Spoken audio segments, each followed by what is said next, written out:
evening and welcome to another edition of Inside the Borough, the FAU podcast for and by fans, brought to you by FAUAllisness.com. My name is Dan. I am joined here with the usual suspects, Jack and Shane. We've got a lot to cover tonight. We're going to go over Louisiana Tech win, obviously big game with the Shula Bowl coming up this weekend. And we'll talk a little bit about what happened at College Gameday, even though we weren't selected for this Saturday. So I guess to dig right into it, Louisiana Tech, FAU, really in control most of the game. I forgot what the final score was, but it wasn't very close. There was offense really took control of this game. You saw Jason Driscoll be a little bit more accurate in his passes, which really brought out a lot. And he was much better as a quarterback than he has been in the previous games. And defense did their job. I mean, I don't think there was any really outstanding plays. I think this might be our first game with no interceptions. But to me, the coming out of Louisiana Tech, the big thing was the offense and the Kareth White TD. But the offense, I think it really made me think about the play calls that we have. Like, for instance, my favorite play I think we ran the entire year was the Harrison Bryant touchdown. So it was like a fake screen to Caleb Woods. He just did a wheel route, came out of the backfield, and was just wide open for a touchdown. That's the type of play calling that's really exciting, and we're just so unpredictable all over the field. So I don't know, Shane. What were your kind of some takeaways from the game? It's really nice to have Caleb Woods back in the swing. I think we kind of all forgot how talented he is, and how many the guy made tons of catches last year, and he's kind of getting back into it, and they hit the deep throw, which is really nice. Everyone kind of is stopping in quotes motor in the first couple drives. And then you get excited. They're all keen in on him. So just being able to do those things. And, at the end of the game, he's gashing them for 40 yards because, the running back kind of settles in. They're a little tired. The best part I loved is I think out of maybe every coach in the entire country, I can't think of one that would go for it on a 4th and 1 on their own 21 and then go for 2 in the first quarter on the road. I mean – and I love when coaches are aggressive. I think more coaches should go for it more. I think punting and playing field position, playing for 20 yards of field position in a college football where teams score 45 points a game is ridiculous. It's I just loved it. Even the 2-point conversion, some people were like, "Oh, just kick it." And I'm like, "No, just go for 2. Kind of have fun with it." That's what's kind of driving this team this year is them just kind of having fun, with everything in the offense. I thought the defense, like you said, did what it was supposed to. I pointed out to someone on the Nest today, and they're like, they keep talking about, listen to the podcast because we talk about it every week. We are going to give up completions. We are going to give up first downs. We talk about the man coverage. We talk about kind of the cover 2 underneath man. It's designed. But think about this. Outside of the Navy game, can anyone think of a big play we've given up this year? I mean, big 60-yard run or a pass where someone just gets behind the defense. I mean, everyone has to go 10 to 13 plays versus us. And when you do that, they're going to make a mistake. There'll be a penalty. They get in the red zone, and we tighten up. I mean, this is a game where we didn't have Jalen Young for most of the game. So, and Stephen Leggett, which he was thrown out on a horrid call. Yeah. And the quarterback spun back into him. So, I guess that's his fault. And you don't have those guys, and, you force them to go 10 plays every drive, and they can't. And like I said before, we just break other teams back as they have to do these long drives, and we score in 3 plays. I mean, that's mentally – it's hard for other teams to compete with. It is hard for them to compete with doing all these long drives over and over and over again. I can't really think of a the last game where we had a big passing play against us, or even a run, you could say. And I also did enjoy the aggressiveness of the coaches, especially early on in the game. Reading some of the message boards from the LaTech fans is that they have been pretty fed up with Skip Holtz being too conservative, not going for it on fourth downs, especially in imposing territory. And they've been making jokes about how many field goals that they kick. And then you can see that in their game against us. They'd go all the way down the field to our red zone, and the defense would just buck up. They would do their job. And you wouldn't blame Tech for going for a fourth down, and they wouldn't do it. They would just give us the ball back after taking 3 points. I'd take that every day, especially with this offense, without a doubt. Yeah, if I was doing a LaTech podcast, I'd be burning Skip Holtz at the stake right now. I mean, you're playing the fifth best offense in the country, and you're like, we're down 8. Let's kick a field goal because this is going to matter in the end. What are you doing? I mean, that's why I don't get coaches sometimes. It's just this constant, well, let's play not to lose. And that's how you just get mediocrity. And I mean, that's what LaTech is. They're just mediocre. I mean, I thought their quarterback was as much – I thought a lot of their stats are just empty because they weren't putting up points. He was good. He was scrambling. He quick. He got away from our pass coverage. Got some guys open. But other than that, I mean, what were they really doing? I mean, a couple of the receivers were nice, but – Right. Again, like the defense didn't do anything out of the ordinary, but they kept them to 23 points, Yeah.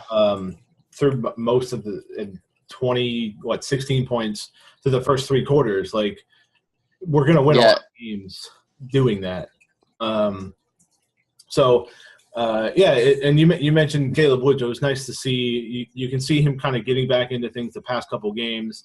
And he was by far Driscoll's favorite target last year. It's like every other play he was throwing to Caleb Woods last year. So I think having him back in the offense is beneficial. Nice to see him break the 100-yard mark.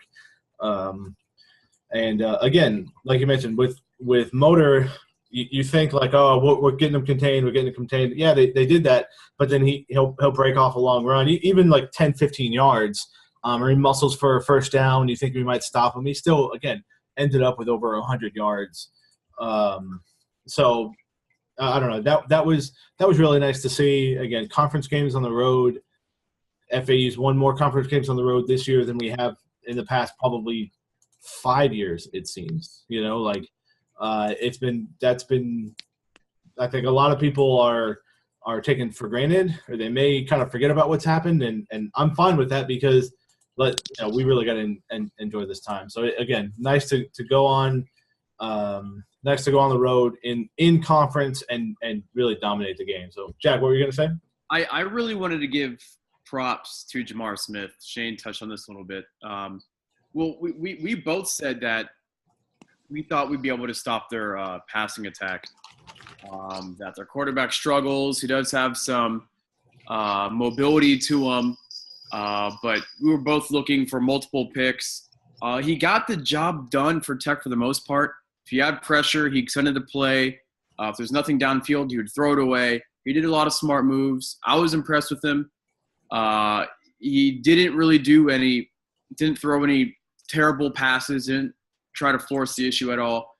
I just want to give props to him because we all called him out actually. Expecting a field day for this pass defense, and he did fine. I'll say this: he did fine. He put Tech in a position where they could pull off an upset, but then the play calling and the coaching, and then just not being able to stop our offense is just what did him in.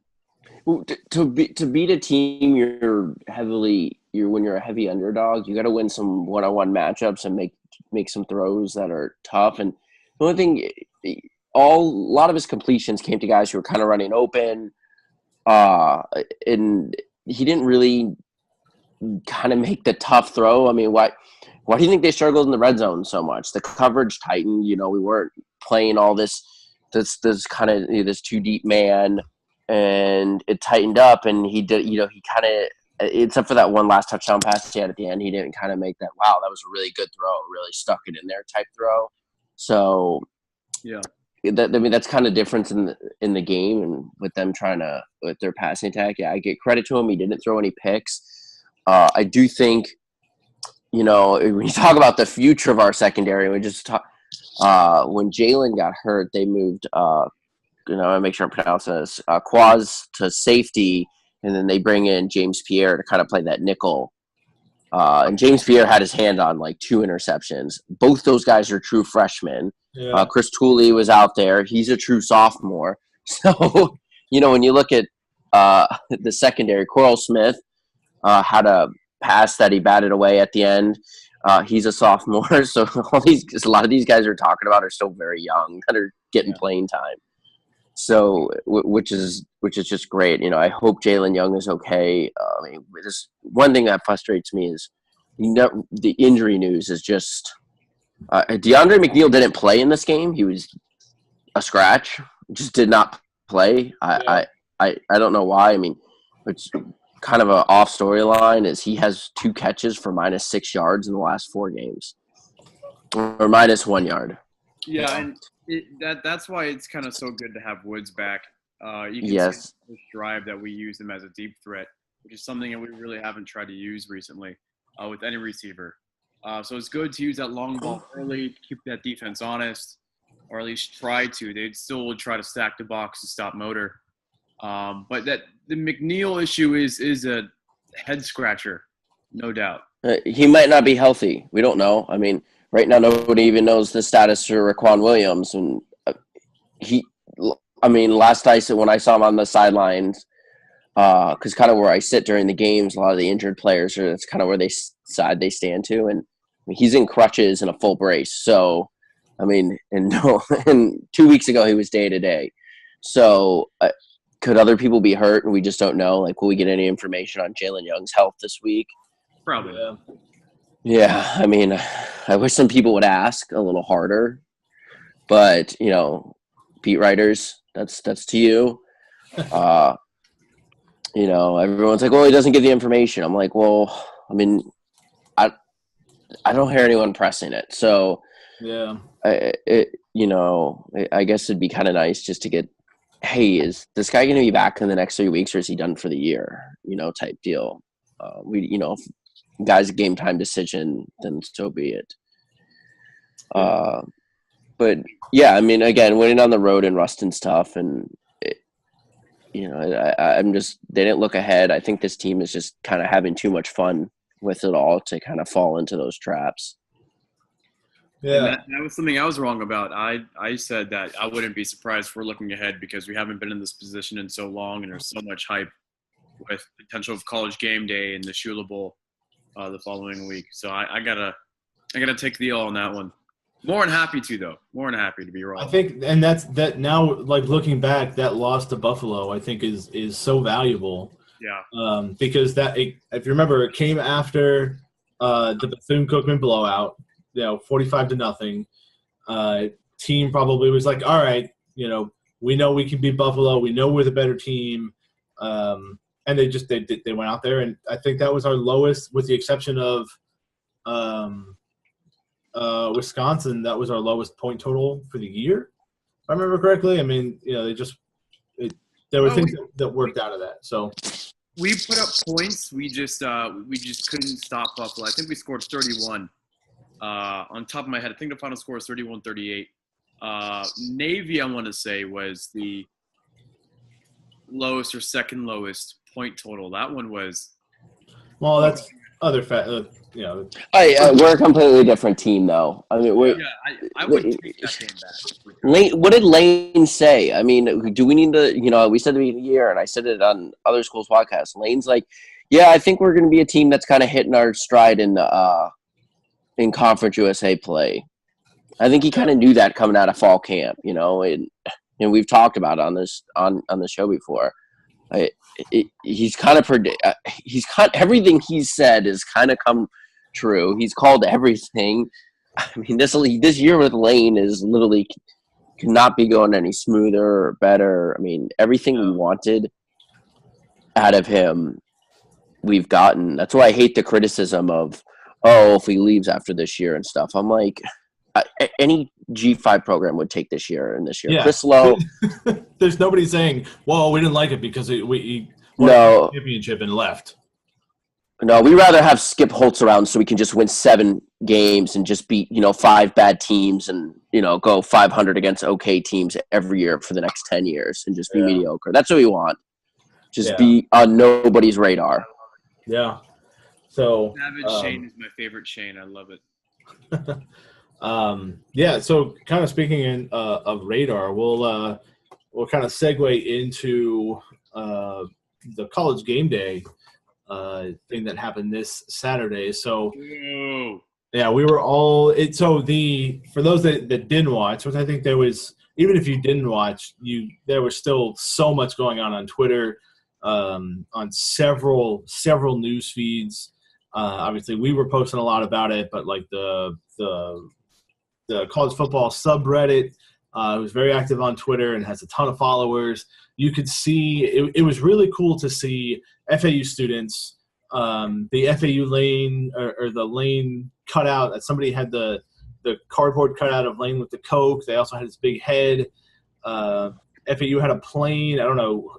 I think it was FAU that did that. They flew a plane that had a banner that said "Come to Boca." So that was a pretty cool experience. And yeah, we didn't get selected for College Game Day.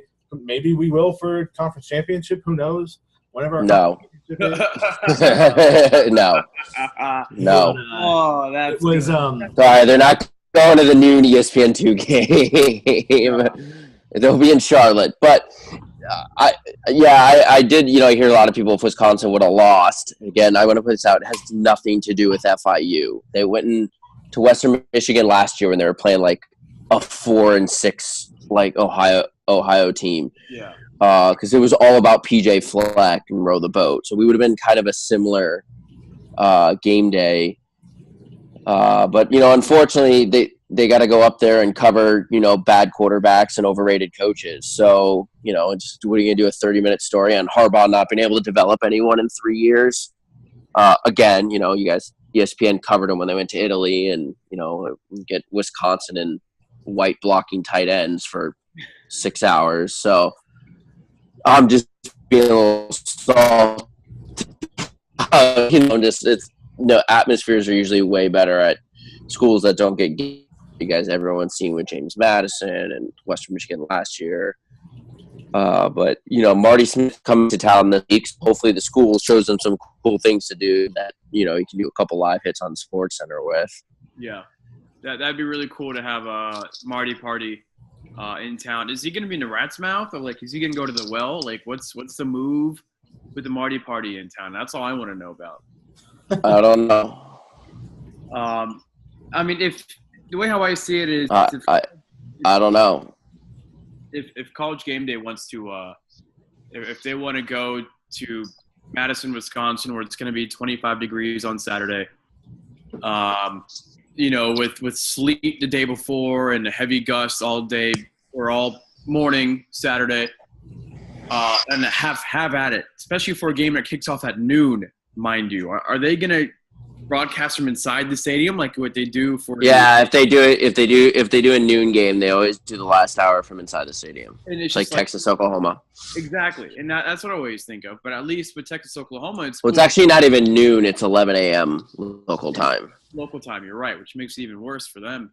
But at least when it's Red River rivalry, at least you have Lee Corso shooting off a huge Oklahoma gun or something. For this, what are you going to do? You're going to have him putting Bucky head on, and that's it. I mean, Madison's a great place. I mean, I just say it's like the 9th Big Ten game they've done this year, and the whole Big Ten is just disappointing. They could have had the beach behind them. I don't even think it's about the location. I think more people are interested in watching Lane Kiffin and doing stuff on Lane Kiffin than for sure. Seeing a game that's going to have under 500 yards of total offense. Or I mean, it's not. It's not even so much about the game, because you could criticize our game in the way that College Game Day is going to go to a game that's not even on national TV. It's only regional. So I mean, but the whole thing, the 3 hours would have been about Lane Kiffin, which is fine. But whatever.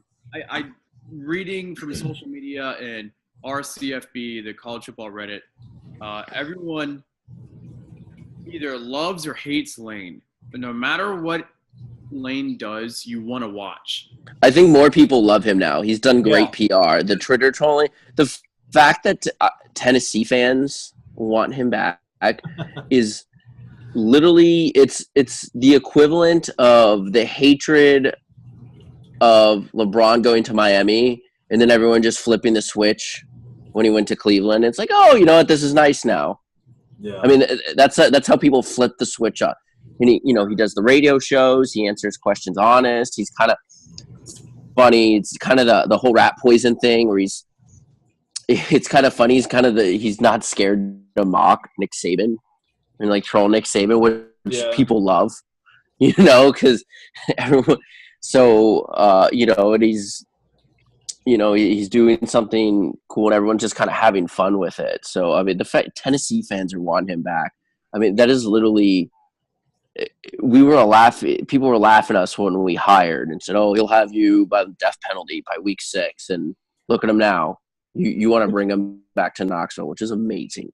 That's such a dumb thing because I don't think he's ever been at a place where there were NCAA issues, that USC, but those were Pete Carroll's. You know who has been at a place with big NCAA issues and just didn't know? Oh, are we playing them this week by any chance? Yeah, Butch Davis. Yeah, I mean, they should have got the fake class Butch Davis. So I didn't know what was going on with my football players. Yeah, you didn't know like Rick Pitino.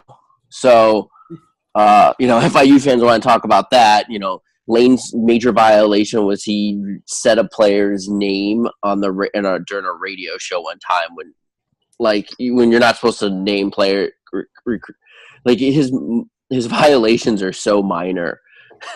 Yeah. Even talk to minoring in by any chance? Yeah, pretty much. It's Chris Kiffin. They talk about the stuff he did at Ole Miss. It's one of the things was letting a recruit sleep on his couch when they had nowhere else to stay or something of that nature. It was just ridiculous. But yeah, Butch and who was average at UNC when the ACC was really down. Miami and Florida State were bad when he was there, and he never won it. So yeah, dude, didn't Wake Forest and Duke win? No, yeah, I believe there was a Wake Forest Georgia Tech ACC championship game in there. Think about that. He couldn't win that. So going back to College Game Day, though, even though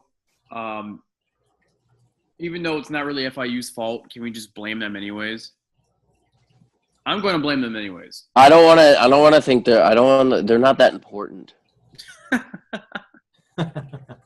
I think that's a great chance to segue on into So our FIU coming to town for the Shula Bowl. We I think with the way things have been working out, it's a big rivalry game. It's nice that this has some conference implications. I mean, we would have to lose this game and lose to Charlotte. FIU would have to beat Western Kentucky. FIU losing last week to a pretty bad Old Dominion team. Basically, it didn't take them completely out of the Eastern Division title, but basically we control our own destiny. We beat FIU. If we beat FIU, we're in the Eastern Conference, we'll represent the Eastern Conference USA Championship game, and we would host. If we happen to lose, we'd have to beat Charlotte, which I don't think that'll be an issue anyway. But it's nice that we both have a winning record. We both have named coaches. People are going to be paying attention to this. And Shane said this earlier there's been other kind of beat reporters from different newspapers and stuff like that there's not really anything else going on. Yeah, University of Miami plays on Saturday, but they're at noon. So there should be a pretty sizable crowd on hand. I think FAU is doing they're certainly athletics is doing their part For those that didn't know, there's like a craft beer night. It's $20. All you can drink samples before the game, and that gets you a ticket into the game and unlimited beer. You just get an 18-pack of Busch, and it's like the same thing. And yeah, and slam that before the game. And then they had a promotion if you, I think in Delray or Boynton, and the Boca Lids, the hat store in the mall, if you bought a hat, an FAU hat or FAU gear, you got a free ticket. So they're certainly they're going out there. So I'm excited. I think we'll have a pretty good crowd. FIU, they've got 6 wins. They're a decent team. Their best win is against Marshall. They've barely beaten some pretty bad teams. So yeah, they've got 6 wins, but FIU kind of reminds me of another team in Miami, the Miami Dolphins. Miami Dolphins are probably one of the 3 worst teams in the league, but their record as of before last night was still 4-4, and you're like, how are they 4-4? FIU's point differential this year is they're like minus 25 points, so they've been outscored on the year. They've given up more first downs than they've gotten in almost every single category. The opposing team, it's not like they started the year with 3 Power 5 schools. They got crushed by UCF, obviously, but they still, even if you take that game away, they've only, their point differential is only a little bit. If you compare it to us, we've outscored our opponents by 90 points total this year, and that's with playing Wisconsin and Navy. So you just kind of compare this. Alex Magoo is kind of, he's his name. If I had to describe how he plays, it's just Magoo.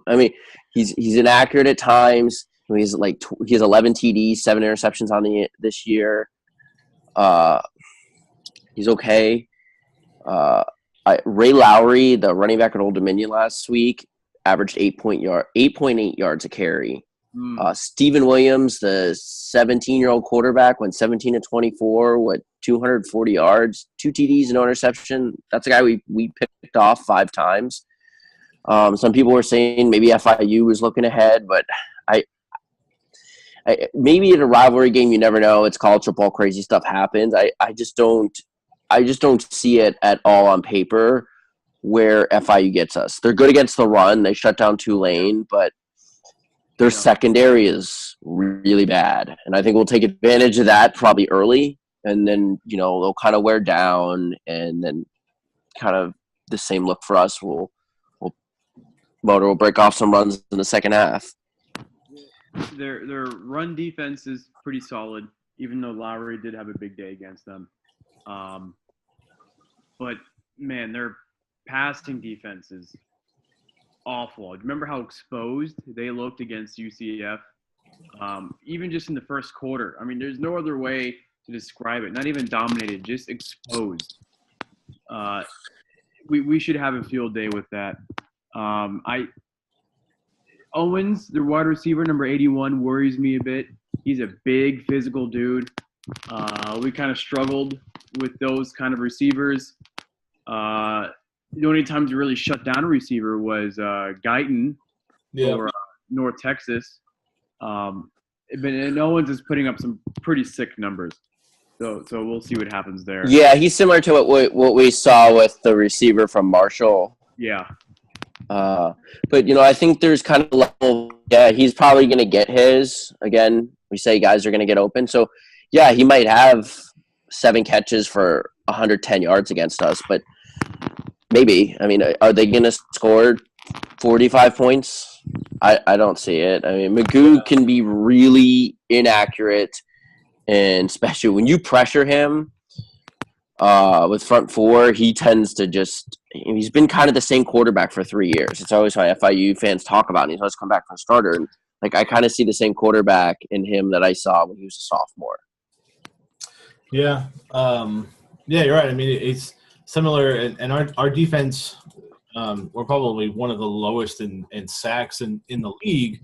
But we always seem to get just enough pressure to force a bad decision, and then the secondary takes care of the rest.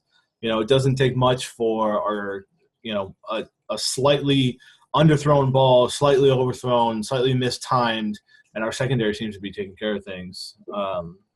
So, yeah, I think you brought up a good point. Like, is FIU's offense capable of scoring 45 points, 35 points? I mean, this is a team that scored 13 at Rice. Right, they beat Rice. So let's kind of quickly. I have it up here. So the teams that they beat, they lost to UCF by 40 points. They beat Charlotte because Charlotte missed a field goal as time expired. So they beat Charlotte by 1. Tulane, I don't know how Tulane is doing. The UTSA game probably had to be one of the most boring games. It's 14-7. That probably had to be one of the most boring games. Old Dominion beat them. Their best win is against Marshall, 41-30. They beat Rice by 6. They squeezed by Alcorn State. They seem to play to their competition a bit. Yeah. Which leads me to be they'll be a little up for this game, obviously, just with everything around it, and especially, the way they come off. But, I just don't see a reason. We've kind of handled everything that's been thrown at us this year. There's been years where they were the better team and we won, and there's been years where we were the better team and they won. So I feel this year is similar to you. Like I don't see it happening. I mean, in the past 3 weeks, we've kind of seen the playbook expand on offense more. So like we're adding more plays, adding more formations, that keeping the defense where they really have no idea what's going to come at them. So I think that you're going to have to score 45 points, 50 points, because there's a good chance that we're gonna do that. So, like you said, it's a rivalry game. It's a conference game. We're both kind of somewhat relevant. So I think there'll be a good crowd. It'd be nice to have like 20,000 there. I'll be happy with 16 to 17. I think it'll be nice, but definitely, if there's any game that you were going to go to, this is the game where you grab all your friends. I probably have 4 or 5 people coming with me that don't normally. So it should be a good game for us anyway. Yes, Jack. Yes. So I wanted to say a couple of things about Alex Magoo. One is that he's a Tampa boy, just like myself. He transferred from my alma mater's rival, Wesley Chapel. They're trash, just like FIU is. So it's good that no matter where he is at the high school level or the collegiate level, he's on the losing side. That is a fantastic feeling. But he actually graduated from Gaither High School over in Carrollwood inside the city of Tampa. Another team that Wiregrass, my alma mater, beats all the time. So that being said, I just hope that we run up the score on FIU. What do you guys think? 40, 45, 50? Like I want, with 5 minutes left and the 2 FIU fans gone in disappointment, I want a double reverse bomb. And then I want Motor, who caught said bomb, once he's in the end zone, to bow in front of the FIU cheerleaders or whoever is there still left for FIU. It's kind of similar to what the UM player did in the big brawl at the Orange Bowl.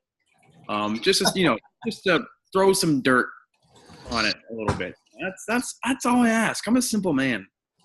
That's all I want. I feel like Lane will try his best to do that this game. I know he knows there's some eyes on this game, and to kind of be Butch, I don't know what their relationship is or if they've ever crossed paths before, but Lane tends to try and show out in these moments. It's just kind of, when he knows people are watching.